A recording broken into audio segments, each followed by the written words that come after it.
Hello everyone, welcome back to my YouTube channel. Today we are going to learn directional vocabulary. Directional vocabulary help us to locate or to tell people which location or where to go or where to pass through. So today we are going to see the main directional vocabulary.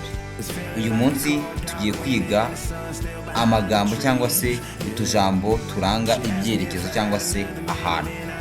Ushobora kuba warigeze ushaka kurangira nk'umuntu ahantu ariko bikakugora. Uyu munsi nibyo tugiye kureba.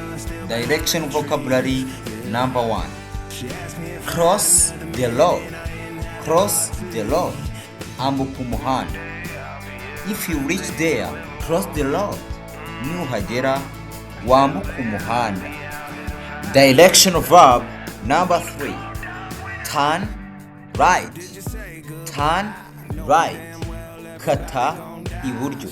Ishaka kubwira umuntu ngo ace iburyo cyangwa se ace ku ruhande rw'iburyo uramubwira ngo turn right. Kata Iburyo.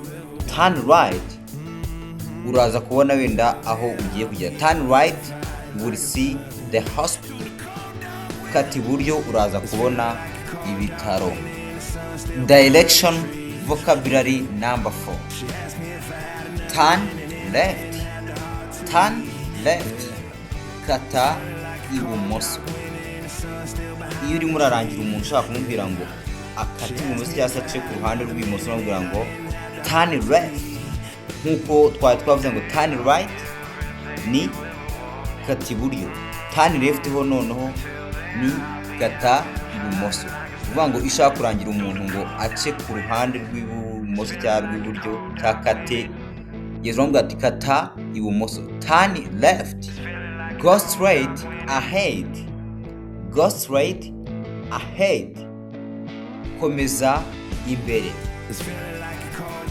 This is the directional vocabulary when someone asks you where is the when he's asking the direction, and then the direction of the place where he wants to go, it's just to continue in that way, in that road. So you say or tell him or her that she must go straight ahead.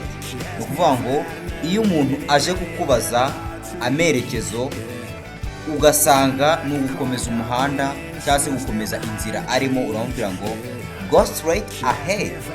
Komeza ujya imbere cyangwa se komeze iyo nzira, uramubwira ngo go straight ahead.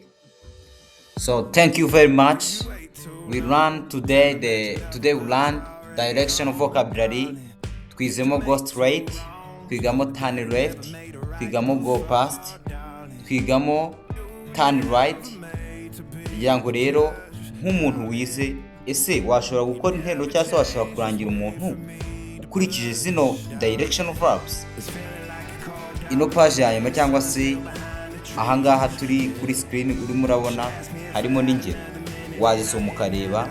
Gusa niba hari ikintu ino video yagufashije ya muri comment wandike comment urangira nk'umuntu mu Cyongereza ukoresheje ano magambo twize, either turn right, turn left, go straight cyangwa se go ahead. Ubwo reka dukoreshe zino vocabulary turangira abantu kandi twiniyungura ubumenyi mu Cyongereza. Niba utarakora subscribe, kanda subscribe, uhe like ino video kandi ukomeze kubana natwe. Thank you.